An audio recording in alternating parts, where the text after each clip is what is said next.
I think, is that it, that's the new business? Yeah. Other business. Yes, I'd like to bring up some things in the other business which pertains to police commission and some notices that I got in regards to the ongoing, in regards to the I want to make sure I get the wording correct, the substitute commission.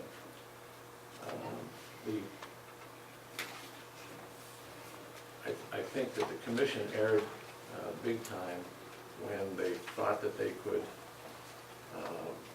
appoint, it's my understanding that the commission appointed a subcommission, A substitute. a substitute commission. With all due respect, I think that the commission erred tremendously in doing that. One, they don't have the authority to do that. If you research the RSA on police commissions, specifically the Hooksett Police Commission, which is a 3-member commission, there's a process to be had to become appointed, aside from the background checks and that sort of thing. The state law is very clear when it comes to the police commission. The town of Hooksett Police Commission shall be of 3 members. The state law is also clear that the authority of the police commission and what their duties are. And nowhere in the state law does it indicate that the police commission has the authority to appoint a substitute commission to sit and hear. In this particular case, it's a disciplinary hearing. It would be as if we have no authority now to pull 3 members out of the gallery here and say, next meeting, we want you to sit up here and hear the next meeting. I think state law is very clear about who has the authority to appoint commissions, who has, what the commission's authority is, and who, what their duties are. And there's no doubt in my mind that there is no authority to appoint a substitute commission, regardless of the reasons that they had to make that decision and go forward with that decision. I think they erred tremendously. The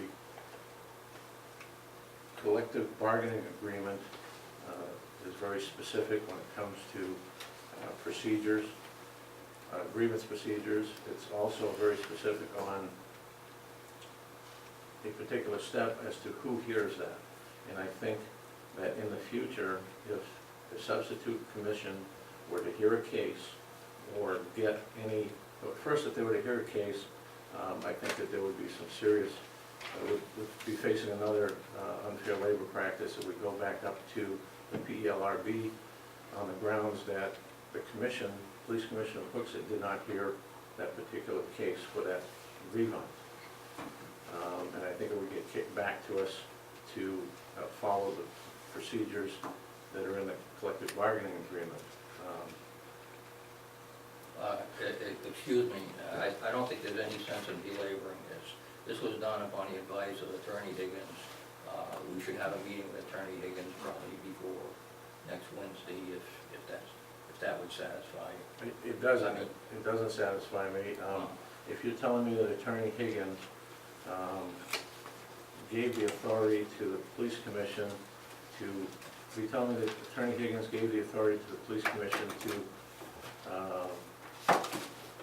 put in place a substitute commission to hear this case?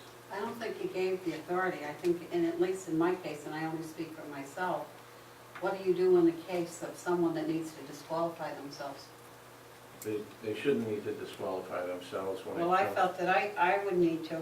Well, you shouldn't have to, because there's a collective bargaining agreement, and whether that was followed or not, I don't know at this point, but I'm going to soon learn before the end of this meeting. I think right now, though, we're going someplace that, I don't know, you know, the appropriateness. I think it's very clear. It's very clear in the state statute. It's very clear in Chapter 412 that what the duties are of the police commission, and nowhere here in chapter 412 does it say that we can appoint another commission to sit on a commission duty. I understand what you're saying, but I think if an individual feels that they need to disqualify themselves, what does that mean for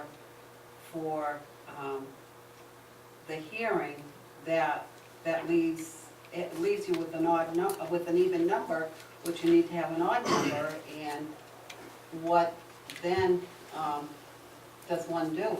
Well, if one has to follow the collective bargaining agreement. That's And true. if a grievance step was not followed in the collective bargaining agreement, and it got sent up to Concord and gets sent back to us to have to hear it, that's the way it has to be.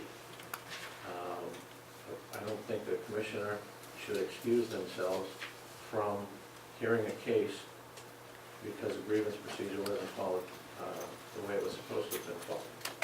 Absolutely not. We don't Well, have I the think authority. that's a question then I have to find the answer to that one. I don't see anywhere where we have the authority. It's no different than next month, us pulling 3 people out of the audience to say, come up here and sit on this commission and do that. We can't. The only one that has the authority to appoint a police commissioner is the town council. Well, we're not gonna resolve Oh, it at that's 6 tonight. o'clock.